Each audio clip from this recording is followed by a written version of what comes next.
Sometimes I just get so weirded out by doing Facebook Lives. I'm like, no, Jess, just do it. You said you were going to do it. So anyway, here I am again. I think this is my 4th Facebook Live. I was pleasantly surprised at the reaction that I got when I posted earlier about my relationship with men and feeling kind of inherently disrespected by men. Tabitha, I'm totally going to add you on now.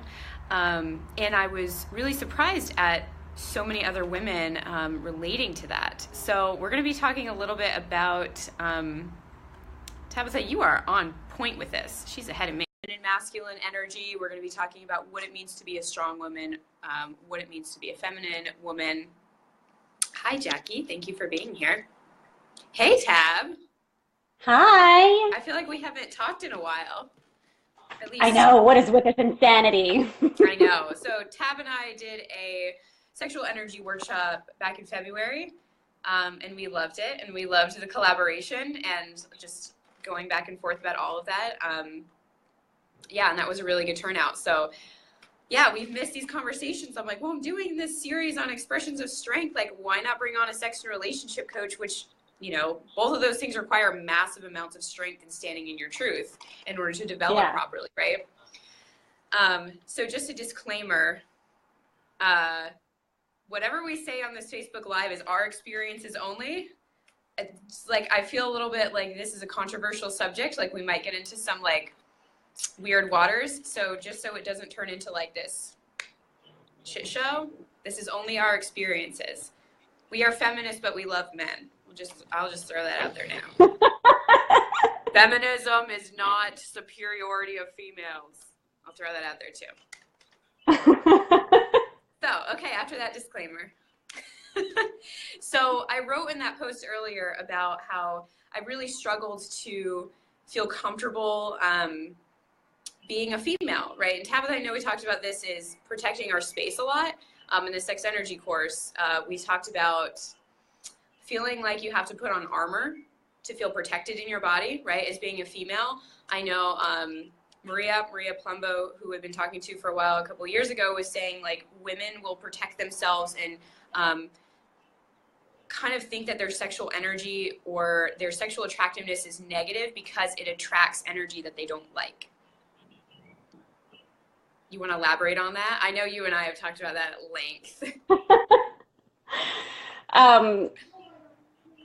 So I want to be clear on the question you're asking me to dive into, because you know I'll go all over the place. So you're asking specifically about women feeling attractive in their femininity, like how they handle attention from other people, and that making them feel like they need to shut down, protect themselves, turn off that sensual side, all of that. So there are a lot of reasons why we tend to do this, aside from just our social teaching, but it's one of the things we've taken on is taking responsibility for other people's reactions and feeling like we're at fault if they like us, we're at fault if they don't like us, and we have to do something about it instead of giving people the responsibility for their own actions. So one of the things we did talk about in the sex energy class is, you know, specifically around strength training, is how when you go into fitness centers or wherever you're working out, is you ultimately harden up and you armor up and you try to diminish yourself as a sensual woman because you don't want to be preyed upon, because you feel like, oh, if somebody does find you attractive, you're going to have to worry about them, you know, bothering you while you're trying to work out, and you just want to go in there and work out. You're not out there to, you know, pick somebody up. And maybe if you are, that's cool, but most women aren't going into the gym to pick somebody up. They're going in for health and wellness. So the reasons are infinite, but instead of dwelling just on the reasons, I actually want to give you a thought piece on what do you do with that? Do you feel responsible for another person's attraction? Are you taking that on yourself? Do you feel like you have to help them through that? You have to either accommodate it by returning attention, which is what I used to do. I felt like I was victimizing them if they were attracted to me. That poor fool, he thought I was hot. He wanted to talk to me. I suppose I should accommodate that. And that really set me up for some horrible, horrible experiences. So catching myself in that, of the need to create comfort with the person who did find me attractive, Mm-hmm. or accommodating that, returning that, reciprocating things that I didn't want to reciprocate. Just observing that habit within myself really helped me realize that's where the stopping point needs to be. Like, Mm-hmm. thank you. Can you just say thank you? Thank you for finding me attractive. I'm going to let you handle your shit. Just Mm-hmm. setting and holding a boundary of not taking that on. So, what do you tend to do when you're finding someone experiencing attraction towards you? Do you diminish? Do you hide? Do you take it on and try to fix it? Do you try to control it? Do you try to control them? Mm-hmm. Um, what are you doing with that, and how can you just catch that and stop it? Mm-hmm. Yeah, I love like me and Tab often talk about victim mentality and like victim mindset, and not just, either feeling victim or like you said, like, oh, poor them, they're attracted to me or they can't handle their own shit, right? Like getting out of that mentality. And I think also it comes from this kind of conditioning that we're people pleasers and that we're supposed to be Mm-hmm. pleasant. Mm-hmm. My client earlier today, we were talking about how she's maybe late 40s, early 50s, and she was saying her mom used to make them like suck in their stomach all the time. Like you got to suck in your stomachs all the time. And they used to wear like crazy corsets and everything. And that's great. Like if they're coming out of a place of like, I want to be more attractive for myself or whatever, if that's comfortable for them. But, I was asking her like, well, what is the intention behind that? It's to be a pleaser, like to be physically pleasing to other people, being Mm-hmm. physically pleasing to other men. And of course we want to be attracted to the other sex, but doing so we're going both ways here of trying to diminish ourselves, but also in a way that we're trying to go the other way and trying to do all these Mm-hmm. things to look super attractive. And we're making sacrifices there, thinking like I have to be this way. I have to be attractive to men. Right. That's a topic of conversation I had with an amazing woman out in California this week, was how she was raised to be primed, proper, primped, always looking gorgeous, and that her value in the world relied on her looks. Mm, And if she started to deviate in weight just a little bit, then she would yeah. spiral and freak out, and she ended up with a lot of eating disorders and Hmm. really being hard on herself, that if she wasn't always looking perfect, if she didn't always have people adoring her and Right. putting her up on that appearance pedestal, then she felt like she wasn't a real woman. So it's not just, the fact of us wanting to hide these parts of ourselves sometimes, but it can also become an obsession, a fixation, that if we're not that, then we're not anything. Exactly. So that's another thing to look at. What are you Yeah. doing? Are you peacocking? And sometimes that's fun too, but what's the Yeah. intention behind the peacock strut? Exactly. That's what I was going to say. Like, what is the intention? And is it healthy, right? Like, is it becoming toxic? Are you fixated on like, I had this conversation with a client earlier of like, is your weight, for example, associated too closely with your worth, right? Of Mm-hmm. when Ooh, the scale yeah. tips, yeah, like, oh, well, I'm only worthy if I weigh X amount, like being really Right. aware of those feelings and those sensations. And I wrote in my post kind of, sharing that we were doing this Facebook Live, was like a patient said to me about, uh, why are you doing this? Like you could, you're too pretty for this or whatever.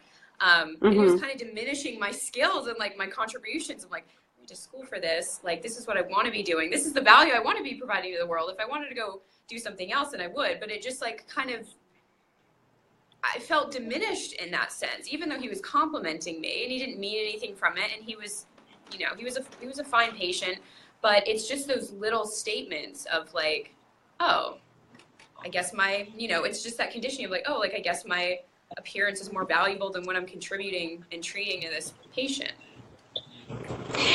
Right. And I witnessed that myself. The last 10 years, I've done massage body work working with chronic pain and alignment resolution. And I had a woman tell me and my coworker that she felt she would make an amazing massage therapist because she was pretty. And she would have no problems getting clientele, and she would have no problems making lots of money because she Mm-hmm. was pretty. And it's like, oh, that's all that you think goes into this, is being pretty and just rubbing Right. oil on some bodies? No, that's not it at all. Right. So um, there's a lot of misunderstandings about Mm-hmm. where you go with that, how you're valuing the looks, the weight, the status, the income. Like none of that should be dependent Yeah. on any of that. Yeah. No, you're right. And it is really like conditioned into us. And I'm thinking about the way that we're marketed on advertising and things of that nature as well. Like we're marketed that we're supposed to look a certain way and act a certain way. And we're not saying that men aren't exposed to this as well. Jason and I have talked about this before too, is like men get exposure to that as well, of like you have to look a certain way and you have to be a certain way, right? But speaking from our experience, like it's really prominent, you know, like even when we're growing up, oh, she's pretty, right? Like she's cute, and then you get praise for that. I think on the flip side too, I was talking about like women who are too much in their masculine now. And I know we've talked about this a lot about like training, and I know I was very much in my masculine, and again in that post that I wrote was I was constantly kind of rejecting my feminine side because I thought that it meant that I was weak, inferior, just meant being a pretty face, and you know what I mean, and being that people pleaser and accommodating and sweet, and like I have those sides of me. That's not my dominant side. I'm not just like, oh, I'm just gonna be a people pleaser, sweet, right? So, Sorry. It's okay. I'm waiting for my dog to do the same. So yeah, like I had to get out of that mindset of like femininity does not equal weakness or being inferior to the other sex. Right. What are you laughing at? Are you waiting for me to jump in, or are you about to continue? No, you could. No, that was yours. Run with that one, Tab, because I know we talked about That was my this cue. So being a powerful woman, that is one thing that a lot of people expect, is to see me getting on the feminist bandwagon and, you know, getting on board with the emasculation of men. And I just can't. I can't get into it. I won't buy into it. I really don't support it. And I loved what you said in the beginning about feminism not meaning superiority over men, because that's not it. So I've actually found myself not even using the term feminist because so many people have that preconceived meaning to it. Yep. So I say I'm an equalist. Can I just be that? Yeah. I love men. I love women. And there's this separation. I was actually surprised in my private community that I put a post about feminine and masculine, speaking in terms of energy. And a lot of the women couldn't separate the energy from the gender. So they were getting pretty activated about the post itself. And they're like, no, I don't think that that's right. That's horrible. I'm like, ooh, this is juicy. This is fantastic. So tell me, what is this about it that's activating you so much? And it was the fact that the post, I know many of you have probably seen this post. It's cycled through the internet for years. And it's a Cherokee proverb about the feminine being what leads the masculine to its highest spiritual calling, to its soul. And the masculine is there to protect the feminine while it does its work. And they're like, no, that's not all women are good for. It's like, no, you're missing the point of the post. And it's like, that's also not all that feminine energy is capable of. And it's like, no, feminine energy is crazy. It's chaotic. It's wild. It's untamable. It's unboxable. It's destructive. It's dark. But it's not masculine.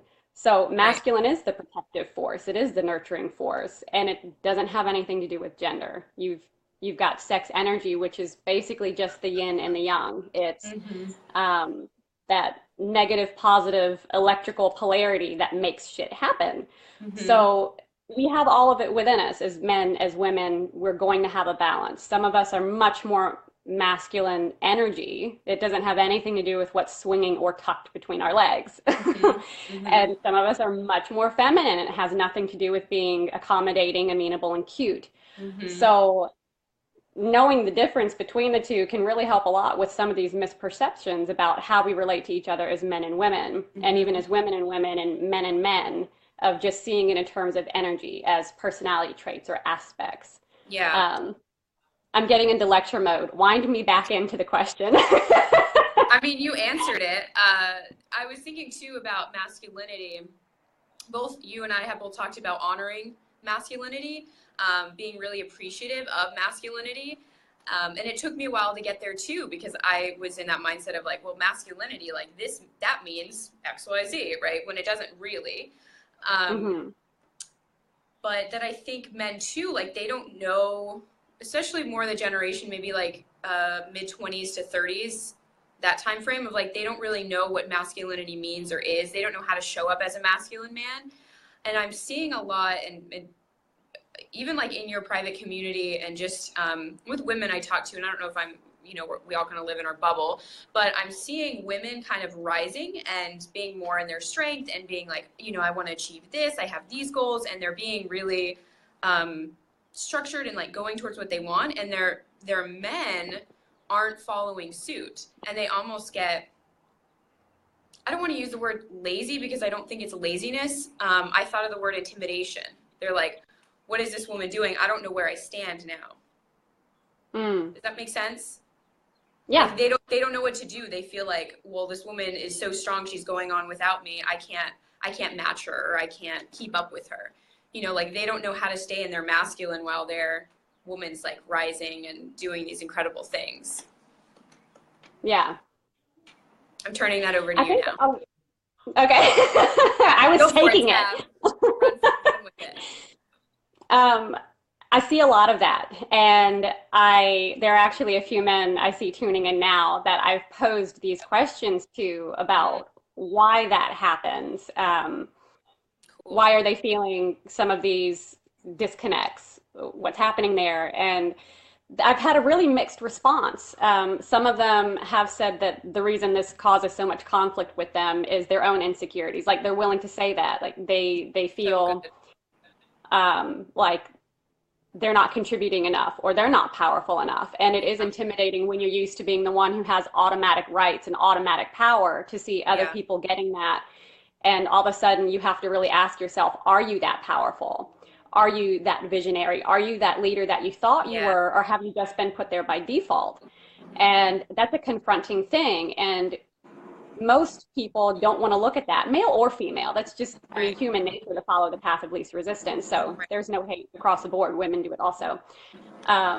So there's this invitation to really look inside yourself and see, how do you want to be? But there's also this really heavy burden that men deal with. That's the flip side of women, is they've been taught that they have to be leaders or visionaries or powerhouses or this, that, or the other. And depending on the unique makeup of that person, that may not be what resonates with them. Just like some women are really happy being softer and, you know, stepping back and letting other people take, you know, the driver's seat. Some men are really that way too. And that's perfectly juicy. That's amazing. You should know that though. And you should be able to authentically own that and embody that. So you can create connections with people who can fit that for you. Because when we're both stuck in filling roles that we've been assigned, that's when we start having these issues of the sex drives that don't match, the personalities that shift.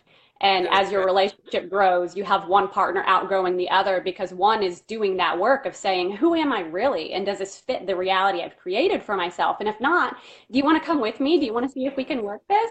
And some people are willing to. Good luck with you guys. It's amazing. But a lot of them aren't. Instead of taking that and using it as fuel to build their own personal fire, they don't. They tend to use it as, you know, what they light their house on fire with and burn it down around them. And that can be really destructive and really painful. And women, we do this as well, as it's almost like that starving syndrome of like, anyone who's ever taken in like a neglected animal that's not had a meal in a while, and you see that it's literally eating anything and it doesn't even know what its appetite should be. So if you've done any kind of animal rescue work, you can't just put a food bowl down and let them eat until they're full. They can kill themselves doing that because their system's not used to having that much nutrition. So you have to start with baby meals. And it's kind of the same thing when it comes to dealing with these deep deficiencies within ourselves as women, as we're feeling like we're getting our power back and we're taking this back and owning our lives. We're making our choices. We're becoming sexual women. We're becoming career women. We're becoming much more than our mothers and our grandmothers were, is we almost have this insatiable hunger and this lack mindset at the same time. So instead of letting men continue to hold power, we're almost like, no, you might take it with me if you have power, so just fucking give it all. And we turn into these ball busters and these cold ice queens. And that can be really detrimental to our relationships. Obviously, you guys can make all of those own connections in yourself.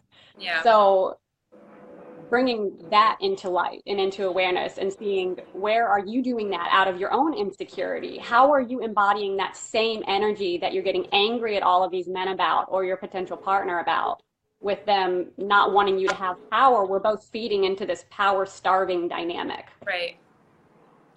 Woo! No, that's perfect.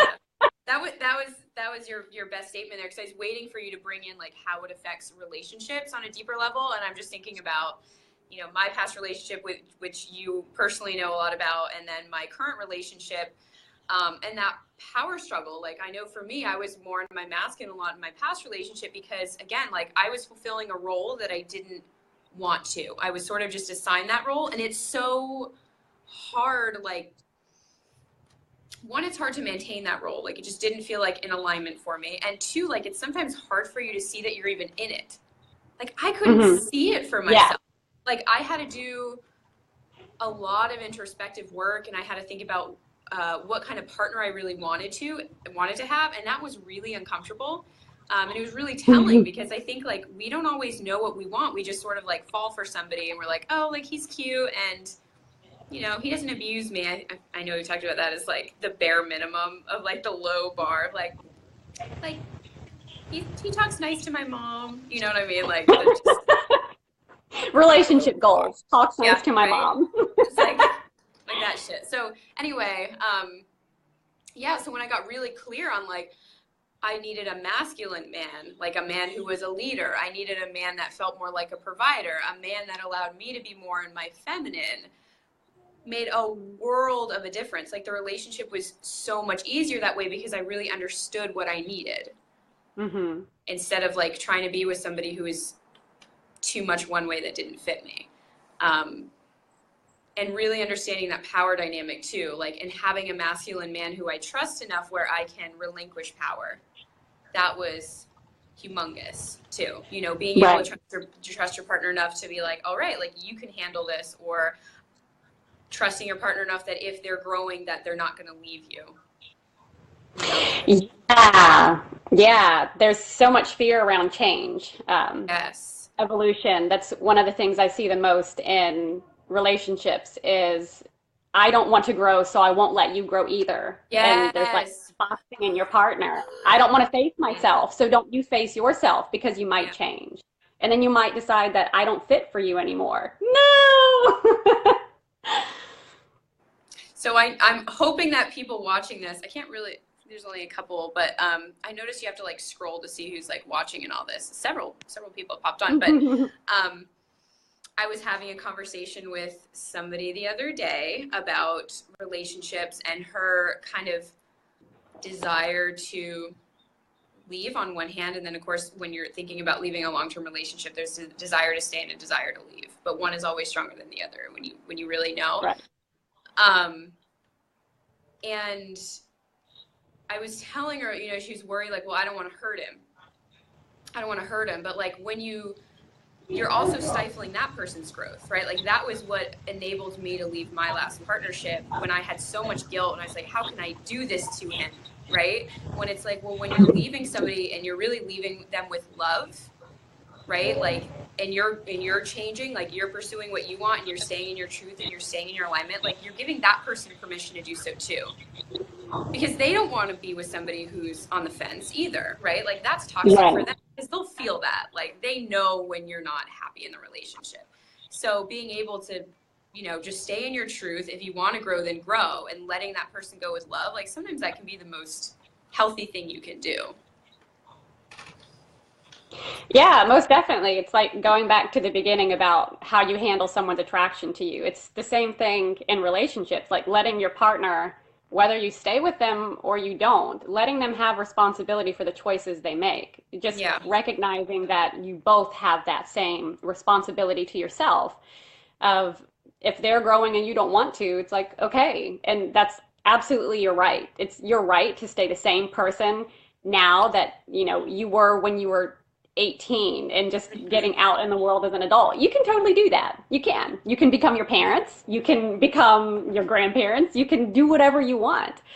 And your partner can do the same, and understanding that you guys are uniquely separate, and that you can come together to create a relationship, but you can't stop being your individual selves and giving each other permission to that. And I had one of my clients message me right before we got on the call, actually, and she and her husband are going through separation due to some irreconcilable differences. Mm-hmm.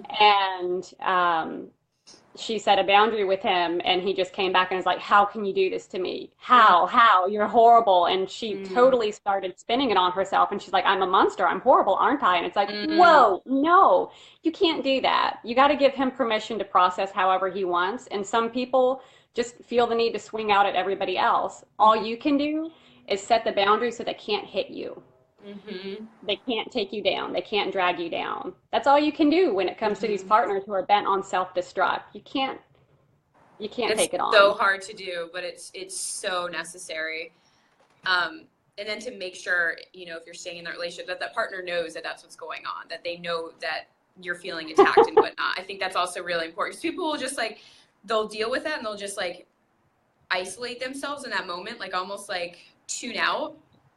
But then they don't approach the partner later about that and being like, hey, this is a problem. Like, I know my mom wants me to talk about this, but I know my mom did it in the relationship with my father, of like that separation of like when you see somebody so heated and extreme and like fighting and throwing verbal whatever at you, right? Like it's easy to just like shut down and be like, okay.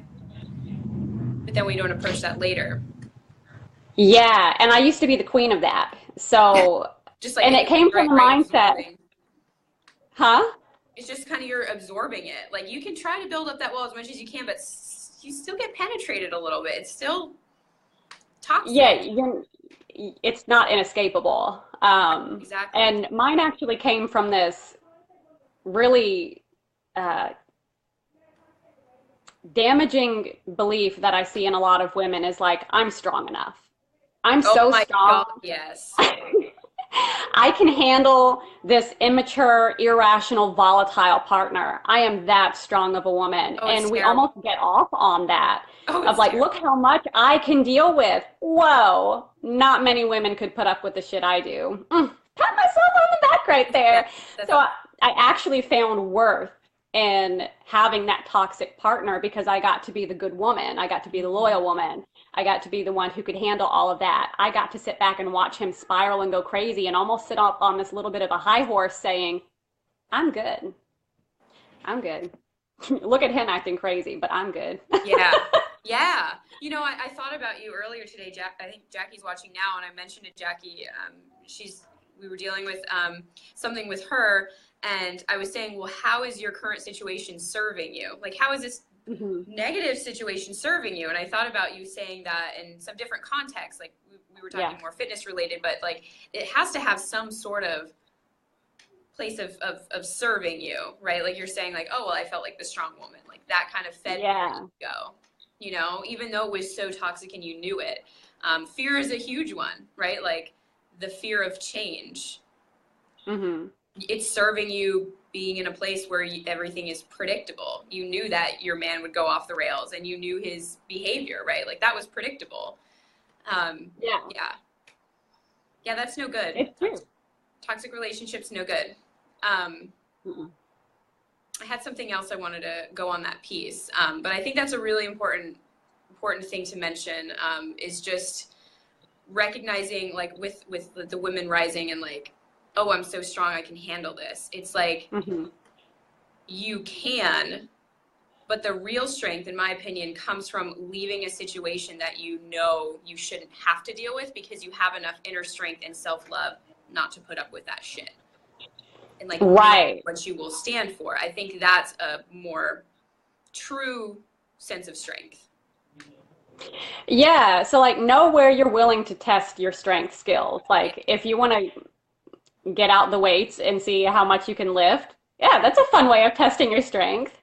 But if you're trying to see just how much shit you can put up with, really, is that the best use of your resiliency, of your energy? Yeah. So I love what you said, is like, just because you can handle this doesn't mean you should handle this. Right. And it's the same with weightlifting. Like when me and Luca talked about like the kettlebell training, like sure, like you could max out, do 100% weights and like kick your ass every session, but it's like you can, but should you? Like no, because you have to you have to wave the load. Like you have to wave the intensity with training and things of that nature. But it's knowing that you have that strength, but you don't need to pull on it in that way. Like you don't get a gold star for putting up with people's shit or annihilating yourself in the gym or whatever it is. Like it's just a waste. Like you said, like it's not a good use of your resilience. Like we only have so much of that we can handle. So where else can you channel that strength in your resilience?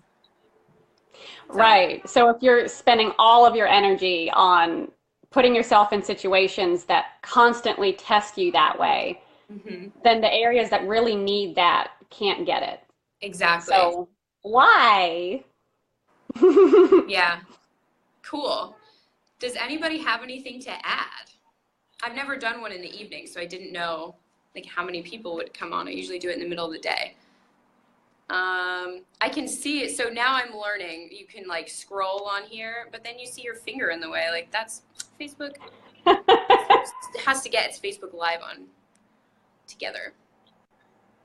My mom was like texting me, how do I see you on Facebook Live? Like, Mama, you just show up on my personal page. And she's like watching, sending comments. She was mentioning like about leaving a partnership, fear that on your own you couldn't provide for your children. I mean, there are definitely big fears to stay in toxic relationships that aren't serving you for sure. But that strength is getting through that. Like, Dad's great. I might see Dad this weekend. Like, Dad's great, but when it isn't working between two people, I'm not saying anything bad about my parents, but when it, if it doesn't work between two people, finding the resources to get through that, for sure. Do you have anything else to add? I'm keeping these around 30 to 40 minutes so we don't like exhaust people on a topic. Yeah. Attention spans are like, I figure we just. Yeah. Where are we at with this? I don't know. I don't have a time. I don't have a clock. Oh. Unless I close out of this. Okay. We're right at 30 minutes. Perfect. Do you have anything else you want to add to this topic? Just that it's way too complex to cover in 30 minutes. It's well said. So, yeah. If any of this has intrigued you, if you feel like you've hit any of the stuck spots of being super reactive or super possessive or super control freaky or super volatile, any of that stuff, reach out to me and Jess. We love this conversation, these topics. Obviously, we've based our careers around it.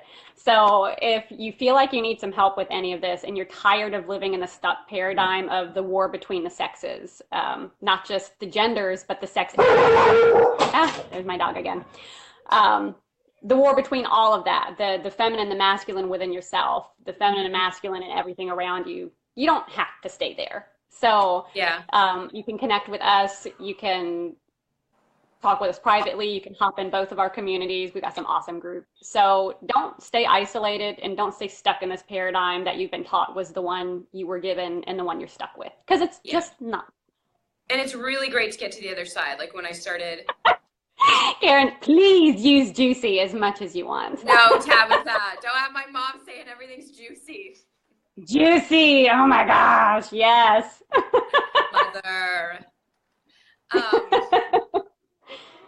Anyway, cool. I agree with all that. And Tab and I have that sexual energy workshop. We recorded it. So if you want to message either of us for the recording, we have that.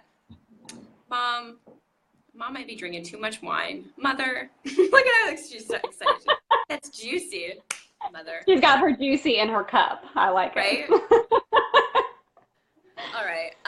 So we will sign off. Tab, we might, if you're down, do another Facebook Live down the road. I don't know how long I'm going to do this series. I'm just kind of like doing it as it feels good and feels right. But obviously, like, we have lots we can talk on this subject. So again, guys, if you want to reach out to either of us. Yeah. So there's a question. What did you like from this talk? What stuck with you? What do you want to know more about? And maybe we'll do another live on that. Boom. Market research. Woohoo! Cool. All right, guys. We'll see you later. Mwah. Bye.